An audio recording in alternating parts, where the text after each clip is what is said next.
மக்களை பிளவுபடுத்த பார்க்குறான். அதுக்கான கைக்கூலி தான் இந்த மாதிரி காவாலி பயில்கள்லாம். காசை வாங்கிட்டு எதையும் செய்வாங்க. பெரியாரை மட்டும் காட்டி கொடுக்குறது கூட்டி கொடுக்குறதில்ல. இவன் எங்கே வளர்ந்தாம இவனுக்கு முதல் மேடை யார் கொடுத்தா? ஆனா பெரியார் அவர்கள் சில மனிதர்களை பத்தி சொல்லியிருக்கிறாங்க. அது ஏன்னா உங்க முறை சொல்லி 1962 நீங்க பப்ளிஷ் பண்ணி எங்கனே காட்ட. இவங்க தானே அவங்களோட கருத்தியலா தானே வாட்ஸ்அப் தளத்தில் அனுப்பி விட்டு இவனை பேச வைக்கிறாங்க. பொருளாதாரம் காசுக்காக எதை திங்கிற பயில போயிட்டு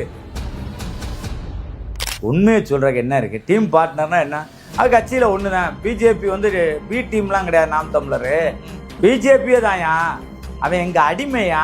எதை சொல்லிக் கொண்டிருந்தோமோ அதை சகோதரர் சீமான் அவர்களும் இன்று சொல்ல ஆரம்பித்திருக்கிறார்களாக பார்க்கிற பாரதிய ஜனதா கட்சியின் கருத்தியலுக்கு வெற்றி என்று பார்க்கிறேன். இவனோட வயிறு வளர்க்கறதுக்கு குடியாரப்பைய பேச்சு விடிஞ்சா போச்சு.